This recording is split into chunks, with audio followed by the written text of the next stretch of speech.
It's John Coombs here again. I'm still with Dr Darryl Turner. We've been discussing thyroid gland, iodine and reproductive cancer. Now we're going to move on to a really interesting topic on IQ and the whole baby Einstein syndrome. Darryl, would you like to expand upon that a little bit, please? Sure. We've been talking about iodine and thyroid and the importance of the iodine and thyroid plays in your health. I don't know if you realize it, but iodine and thyroid play a major importance if you're going to have a baby. In fact, I want to make this statement right up front before I get into the details. If your thyroid is not right and your iodine is low, your baby will be born with an average of 11 points lower on the IQ scale. In other words, if the average IQ around the world is 100, your baby without enough iodine will be born in the 80s. In other words, iodine plays an important part in the development of the fetus's brain. And unfortunately, it is not reversible. Once that baby is born with a low IQ, it will have a low IQ for the rest of its life. Quite a serious issue, isn't it? So obviously this is an area for preconception and mothers in managing their pregnancies. It's quite a simple solution, isn't it? Yes. Mothers have to have their thyroid balanced, and they have to have their iodine at adequate levels.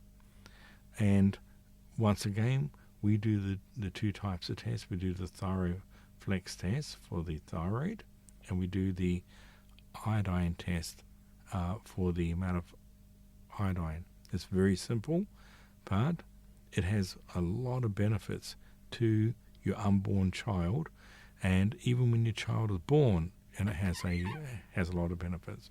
We actually have a program that we do in other countries called the Baby Einstein program that actually takes the baby through from preconception to the age of 2 years old, and it covers adequate amounts of iodine, adequate amounts of thyroid, as well as breastfeeding, putting your baby into slings, and nurturing your baby until the age of 2. This is all the critical brain development areas.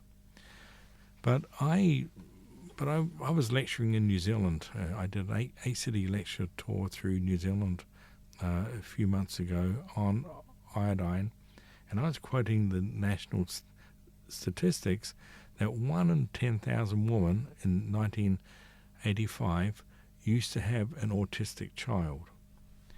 And I started to read the latest statistics out, which says that 1 in 88 women now. I mean, that's an enormous drop from 1 in 10,000 to 1 in 88. And on 2 occasions I was corrected. They said it's not 1 in 88 in New Zealand anymore. It's now 1 in 75. Now, to me, that is a crime.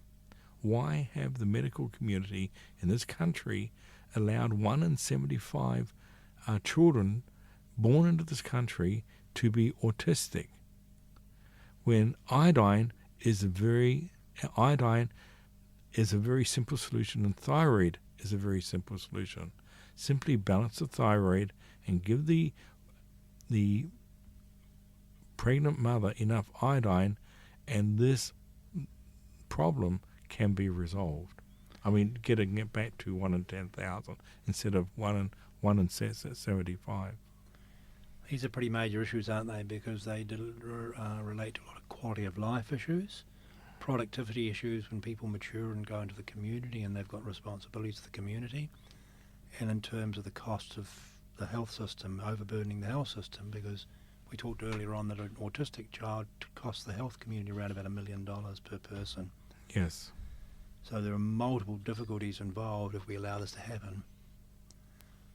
Can you just give an indication of how you would be pre-managing this? So you've talked about the iodine solution, and that would be Lugol's or other more evolved nutritional supplements. That's for the mother and the child? Yes, correct. A few years ago, we discovered that folic acid was a very essential part of a woman's diet if she was going to get pregnant. In other words, when I was young, and I was actually born in New Zealand and raised in New Zealand, what we used to call handsome actors like Errol Flynn, they had a cleft chin. So a cleft chin is the precursor to a cleft palate, a hare lip, and spina bifida. And we discovered by simply giving the mother enough folic acid, it would eliminate hare lips, cleft palates, spina bifida, and cleft chins. In other words, cleft chin was actually a deficiency in the mother's diet. We seem to have overcome the most of that, and that's why you don't see very many people around nowadays with hare lips and cleft chins, because the mother is advised to take enough folic acid. So these prenatal supplements are vitally important to the health of the fetus. Including in that health is thyroid. Now, I just want to let you know, before I go on to how iodine affects this, is that if the woman is hypothyroid, that means that she'll find it very difficult to conceive. If she does conceive, there's a high likelihood she will lose the baby in the first trimester. If she gets over all of those barriers and the traumas of having a miscarriage, then it's very difficult for her to carry the baby to full term. And of course, there's enormous increase in birth defects. There's preeclampsia, anemia, low birth rate, and the placental abruption, postpartum bleeding, and quite often death of the baby. The baby is quite often born stillborn, all from thyroid. What makes the thyroid work is iodine. So both the mother and the baby need adequate amount of iodine. In fact, the developing fetus's brain needs 5 times as much iodine across the placenta as what the mother requires. Did you know that over 90% of all mothers in New Zealand are iodine deficient? The maintenance dose is 12.5 milligrams, not micrograms. So it appears to me that in New Zealand we're breeding a new breed of people or young people who are dumb and dumber. I mean, that's what it boils down to, dumb and dumber. I mean, if you can prevent your baby from having a low IQ, would you? Or should you? Of course you would. You want the baby to have the best IQ that it can have. Now, once the baby is born, of course, if it has a low IQ, it leads to all the attention deficit disorders. That is lack of iodine, which affects the brain in a major way. It causes the majority of ADD and ADHD, all the alphabet soup of attention disorders. And I heard on my 8-city lecture throughout in New Zealand, many of the doctors I'm meeting were talking about the problems that New Zealand teachers are having with trying to keep the attention of young New Zealand children. I mean, it is epidemic. And this epidemic starts in preconception. So just as we have addressed folic acid, we should be addressing iodine as a basic necessity for the mothers, because no one wants to have a ADD child or one that doesn't pay attention, because not only does it cause problems within within a young family for the parents of the child, but the child has to struggle through life, through the rest of its life, with a low IQ, and to me that is a crime. So once somebody's been diagnosed with ADHD, as an example, will regular dose of iodine help? It helps a little bit, but unfortunately the damage has been done preconception. In other words, you have to give the baby or the fetus, the developing fetus, the adequate amounts of iodine preconception. So the mother has to take the right amount of iodine preconception and right through the entire pregnancy, because that is what develops the brain. The brain cannot develop fully or properly. The neurons cannot connect. The shielding around the neurons that send the messages backwards and forwards from one part of the brain to the other do not and develop properly, and the child has problems for the rest of its life. And to me, that is unacceptable. It is unacceptable. So, are you saying that it's quite a difficult thing to treat once it's been developed? It helps. The iodine the iodine helps. In fact, we make a child portion of iodine. It does help, but it cannot correct the low IQ. But it does help the attention deficit disorder problem. So, with maintenance doses, you can actually manage the symptoms. Not manage every symptom, but you can improve it quite substantially with adequate doses of iodide, but you can never ever reverse the low IQ. Right. Let's move on a bit, because we talked about Parkinson's earlier on, and we're dealing with sort of the whole IQ and mental acuity and whatnot. We've just got a couple more minutes. So Parkinson's can be helped significantly with adequate dose of iodine. So this is a preventative process. Yeah. Well, the Parkinson's and like disorders, there's all the shaking disorders can be helped substantially with a balance of thyroid and iodine. So it's a thyroid iodine question, is not one or the other. Sure. So it's the same as autism is a combination of both. You've got to have the thyroid and the iodine balanced properly. So there's relatively simple treatment programs available for all of these. Yes.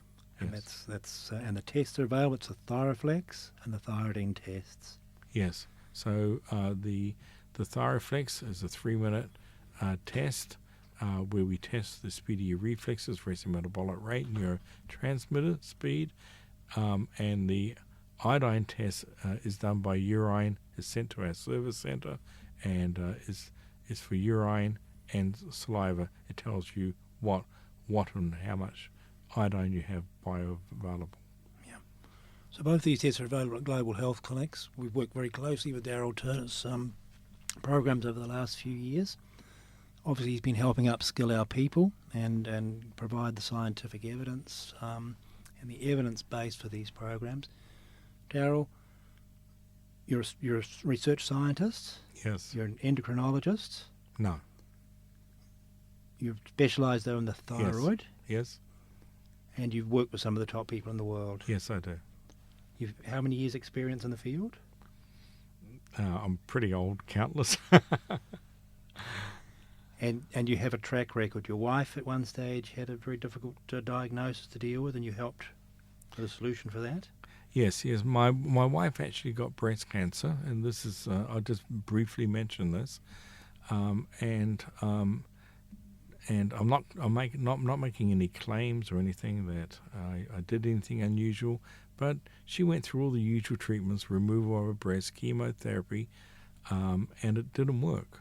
In fact, her oncologist, who she was under for a number of years, said, came to us one day and said, "I'm very sorry, but you only have 4 weeks, and perhaps 6 weeks at the outside to survive." And he says, "And you're going to die?" And he says, "I suggest you go and get your affairs in order and get everything arranged." And that's when I stepped in with these programs on iodine, sugar, and the cancer program that we have developed. So what I did, reversed the cancer, not standard treatment. And how long ago was this? This was, she's been in remission for about 7 years. And she's healthy now? Perfectly healthy. So it's not just you've got theoretical background, you've got a lot of practical background as well, yes. Darryl, it's been really helpful talking to you. I'm sure a lot of people will be very interested in what you've had to say. Just to re-emphasise, it's evidence-based. Top people in the world are behind this type of research. Lugos goes back to 1831, the work that Dr Lugos was doing. It's been a joy to have you with us, Darryl. Thank you very much. Thank you very much for inviting me, John. And you can reach us at Global Health Clinics. That's 488-0208 in Auckland, or www.globalhealthclinics.co.nz. This interview will be held and stored onto the website if you want to re-listen to this. Thank you. Bye-bye.